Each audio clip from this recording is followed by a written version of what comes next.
Open YouTube or Twitter right now and it feels like a desperate gold rush. Everyone is screaming at you, if you want to make money, start a faceless AI channel, start a dropshipping store, no, start an SMMA agency. And I'll be honest, I almost fell for it. I was looking for an easy win. But then I took a hard look at where those paths actually lead in 3 years from now, and it terrified me. I realized that 99% of what these gurus are selling aren't businesses. They are just high-stress jobs that you can't rely on. They are cash flow traps, and I'll explain shortly what I mean. So I decided to reject an easy money and I went all in on building a real asset, an app, a software business. Now, I know what you are thinking. Dude, I don't know Python, I don't know Swift, I don't know anything about coding. Well, neither did I. But that's exactly why I picked this. The game has completely changed. You don't need to hire expensive developers to make your idea come true. You can do it yourself by vibe coding. And in this video, I'm gonna break down exactly why I'm betting my future on this and how I'm building a software startup without writing a single line of code. And now let's talk about the cash flow trap, the big three that everyone talks about. First, you've got the faceless AI channels. We've seen all the screenshots. I made 10,000 this month posting AI stories. The numbers trigger the dopamine hit and you like, fuck, maybe I should start that as well. Let's say you actually do it. Let's say you grind, you use Sora, you use AI to pump out the video after the video, and finally you are making 5,000 a month. Life is good, right? But then next Tuesday, social media changes the algorithm, or they decide to demonetize AI content because advertisers don't like it. Or, and this is happening right now, a million other people start doing the same thing because the barrier to entry is zero.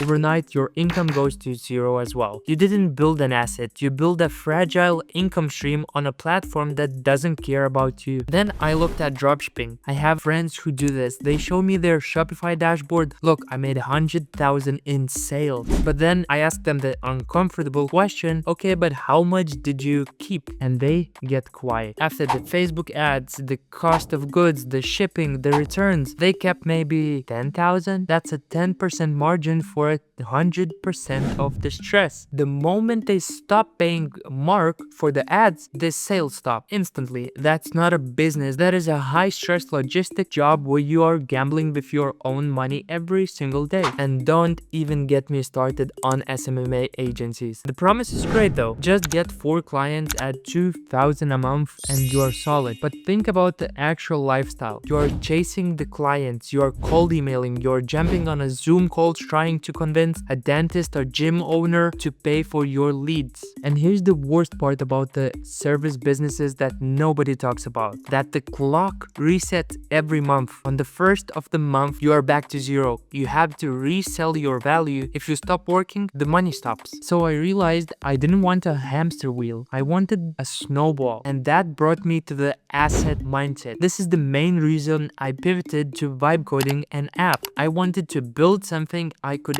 actually sell. This is the part that nobody on Twitter talks about. They talk about my monthly income is this. They never talk about the exit. If you have a dropshipping store making 10,000 a month, it's really hard to sell that for a lot of money because it's an easy to copy. It has low value. But if you have a software business, if you have an app with subscribers that pay you monthly or yearly, investors go crazy for that. Software businesses are the highest multiple businesses that you can sell for. You can sell for 5x, 10x, sometimes 20x their annual revenue. So I was doing the math in my head. If I build an app that makes 10,000 a month, just 10,000, which is a tiny bit in a software world, that business is potentially worth over $500,000 if I decide to sell it. That is a wealth. That isn't just a grocery money. That is change your life money. If I'm going to spend the next 2 years grinding, I want a pot of gold at the end of the rainbow. I don't just want a paycheck.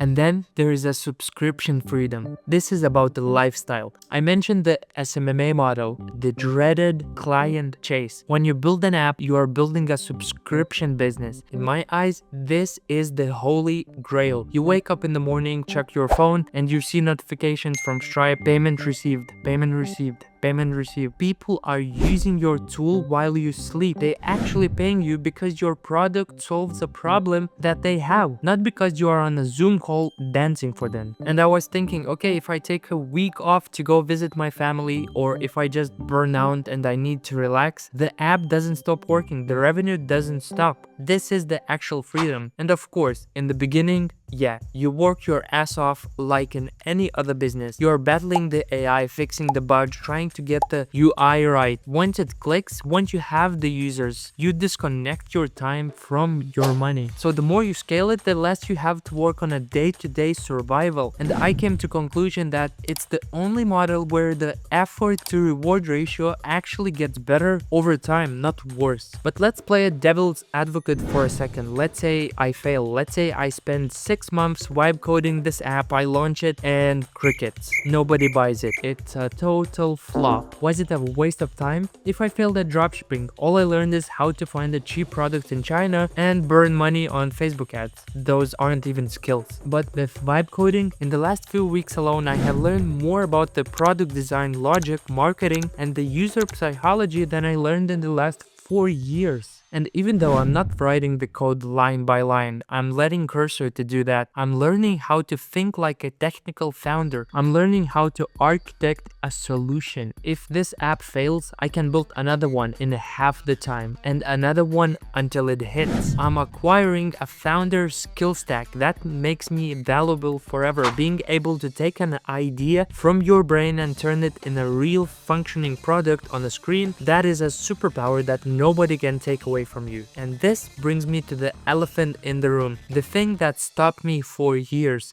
the thing that probably stops you, and that is I can't code. I used to look at the people building apps and think, okay, well, they have years of coding experience. They've been coding probably since they were 12. I missed the boat. But then I saw a tweet from one of the smartest guys in AI, former director of AI at Tesla, and he said something that shifted my mindset. He said the hottest new programming language is English. And then it made sense. Vibe coding isn't about the syntax. It's not about the memorizing where the semicolon goes or understanding the memory management. It's about being a product manager. It's about the vision. Can you describe what you want? Can you look at the screen and say that button is ugly, move it to the left, change the color? Can you say when the user clicks this, I want it to save to the database? If you can speak English and you have a good taste, then you can build a software. And I started with literally zero knowledge. I downloaded Cursor, I opened a chat with Claude, and I just started typing. Make me a landing page. Done. Add a login button. Done. Connect this to the database. Done. And I'm not gonna lie, it's sloppy at first. You hit the walls, you get frustrated, you have to learn how to prompt it correctly so the AI doesn't start hallucinating, but you learn as you go. You don't need a computer science degree anymore. You just need patience and the ability to explain what you want. So when I put it all together on the paper, it wasn't even a fair fight. On one side, you have a hustle. Faceless channel, dropshipping, SMMA, they are crowded, they are fragile. They are basically the jobs that make you money, that make you a paycheck where you cannot get fired, but also you can't ever really leave. And on the other side, you have a vibe coding, you have a software business. You're building the legitimate asset, a real business that you can sell. You have the potential for a massive exit that creates generational wealth. You have recurring revenue that doesn't require you to chase the clients every morning. The barrier to entry is just basically your creativity and the willingness to work. Okay, is it harder than making a 30-second TikTok video? Yes, absolutely. Is it going to frustrate you? 100%. In my opinion, if you want to escape the rat race, you don't do it by doing what everyone else is doing. You do it by building something of value. And that's why I picked this. And honestly, looking back at where I was, let's say 3 months ago, stressed out, looking for the next hack versus where I am right now, I think it was one of the best decisions I ever made. So if you're sitting on the fence wondering which path to take, stop looking for easy money. Start looking for the wealth play. For me, it was vibe coding. For you, it might be something else, but think about building an asset. building an actual business where you have a gold pot at the end of the rainbow. So I'm going to be documenting this whole journey, all the wins, all the rejections, all the bugs, all of it. So if you want to see what's actually like to build this from scratch without technical background, make sure you stick around, and I'll see you in the next video.